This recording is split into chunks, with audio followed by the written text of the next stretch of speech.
Hey guys, this is Kishan Tiwari and welcome back to my channel Tiwari tuitions. आज की जो video होने वाली है ये होगी आपकी introduction of profit and loss. तो चलिए शुरू करते हैं।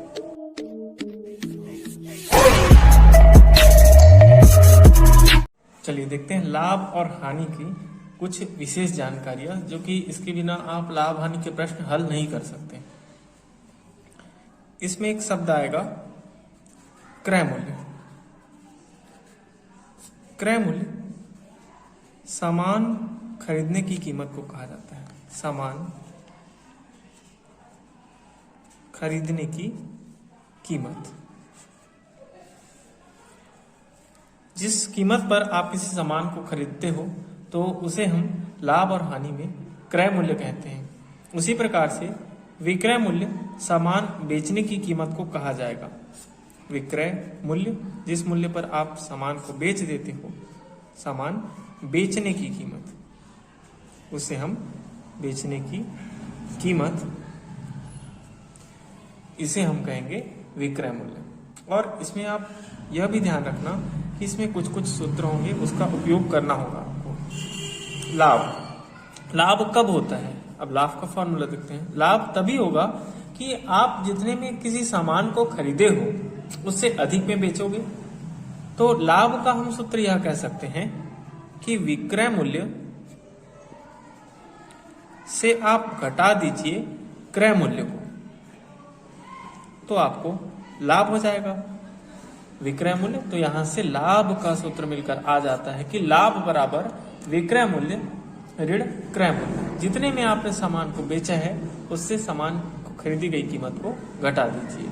कहने का मतलब ये है कि जो क्रय मूल्य है, आप सामान 5 रुपए में, जैसे क्रय मूल्य सामान खरीदने की कीमत है, क्रय मूल्य जैसे आपको दिया है उदाहरण के लिए 5 रुपए, आप किसी सामान को 5 रुपए में खरीद कर लाते हो और उसका विक्रय मूल्य उसे 8 रुपए में बेच देते हो। विक्रय मूल्य 8, तो 8 रुपए में बेच देते हो तो आपको लाभ होगा, क्योंकि आपकी खरीदी गई कीमत कम है आपकी बेची हुई कीमत से। तो ये तो सामान्य सा सूत्र है। उसी प्रकार से मैं हानि का बोल दूं, हानि का तो पूरा जो कि लाभ के सूत्र से उल्टा हो जाएगा और इसको हम कह सकते हैं कि हानि बराबर क्रय मूल्य ऋण विक्रय मूल्य। तो ये तो बहुत ही सामान्य जानकारी है। अगर किसी का भी एक छोटा सा एग्जाम्पल्स मैं लूं, इसका एक छोटा सा एग्जाम्पल, जैसे एक व्यक्ति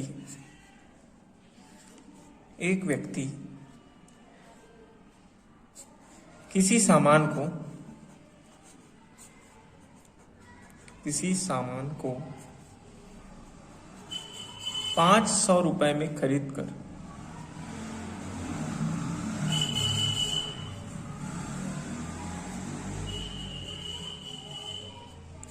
उसे 800 रुपए में बेच देता है।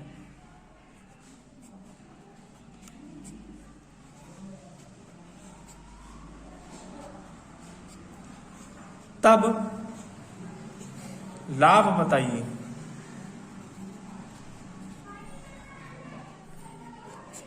तो ये बहुत ही साधारण प्रश्न है।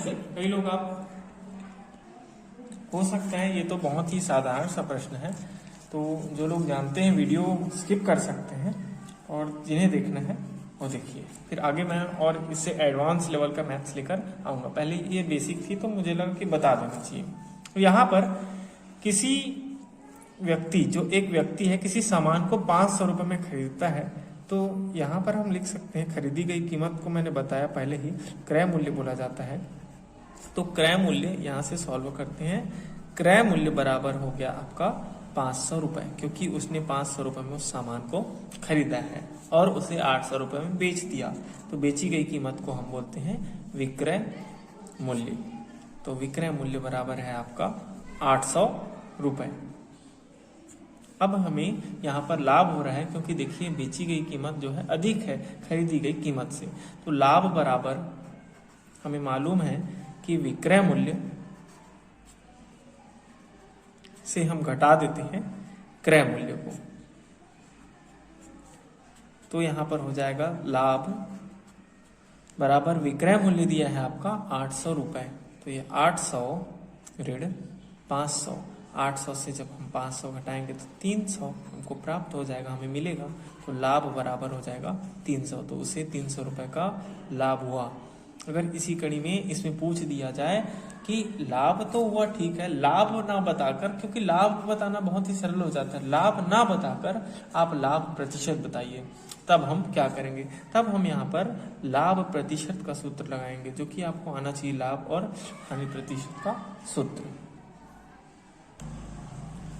तो यदि पूछ दिया जाए कि लाभ प्रतिशत बताइए, तो लाभ प्रतिशत का हमारे पास फॉर्मूला है, लाभ प्रतिशत बराबर होता है कुल लाभ, जो कि हम लाभ बस लिखते हैं, गुणा 100 और बटा क्रय मूल्य। ये है लाभ प्रतिशत का सूत्र। तो हमें तो लाभ मिल चुका है, लाभ हमें मालूम है, लाभ हुआ है 300 रुपए। तो 300 गुणा 100 बटा क्रय मूल्य, क्रय मूल्य दिया गया है 500 रुपए, तो ये बटा 500, इनको हम हल कर सकते हैं, एक एक शून्य हम यहाँ से घटा सकते हैं। तो ये बच जाएगा आपका 300 बटा 5। अब 5 से जब हम बांट देंगे, 5 एकम 5, 5 छक्का 30 और शून्य का शून्य, 60 आया। तो लाभ प्रतिशत हुआ, लाभ बराबर 60%, अतः उसे 60% का लाभ हुआ। ये कुछ बेसिक जानकारियां थी। अगर और भी इससे एडवांस लेवल का वीडियो देखना है तो आप कमेंट कीजिए। ठीक है, थैंक यू सो मच। देखते हैं लाभ हानि, प्रॉफिट एंड लॉस। इस प्रश्न में ध्यान देना, एक व्यक्ति किसी वस्तु को 120 में खरीद कर 150 में बेच देता है, उसका लाभ प्रतिशत बताइए। तो कुछ बेसिक बातें जान लेते हैं, जैसे कि क्रय मूल्य, इसमें एक शब्द आएगा क्रय मूल्य। तो क्रय मूल्य सामान खरीदने की कीमत को कहा जाएगा, सामान खरीदने की कीमत को, खरीदने की कीमत को बोला जाएगा क्रय मूल्य। और ई का अंग्रेजी में कहा है कॉस्ट प्राइस। ठीक है, वैसे तो कॉस्ट प्राइस कितना है इसका 120 रुपए और 150 में बेच देता है, तो सामान बेचने की कीमत को विक्रय मूल्य कहा जाएगा, बेचने की कीमत।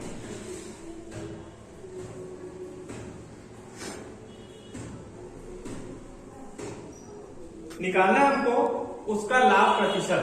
अब लाभ प्रतिशत का भी एक अपना सूत्र होता है, जिसके लिए हमको लाभ चाहिए, और लाभ का भी एक अपना सूत्र होता है। लाभ का फॉर्मूला ये होता है, लाभ का सूत्र होता है विक्रय मूल्य, लाभ बराबर विक्रय मूल्य ऋण क्रय मूल्य। तो इस फॉर्मूले से सबसे पहले हम लाभ या कुल लाभ निकालेंगे, और उसके बाद हमको लाभ प्रतिशत निकालना है। तो लाभ प्रतिशत का भी अपना सूत्र होता है, लाभ प्रतिशत बराबर होता है, लाभ प्रतिशत बराबर कुल लाभ, जो लाभ हुआ रहेगा, कुल लाभ गुणा 100 बटा क्रय मूल्य। अगर इसी की जगह पे लाभ प्रतिशत ना बोल के हानि प्रतिशत बोल रहता, तो हानि प्रतिशत का भी हमारे पास सूत्र है, हानि प्रतिशत बराबर होता है कुल हानि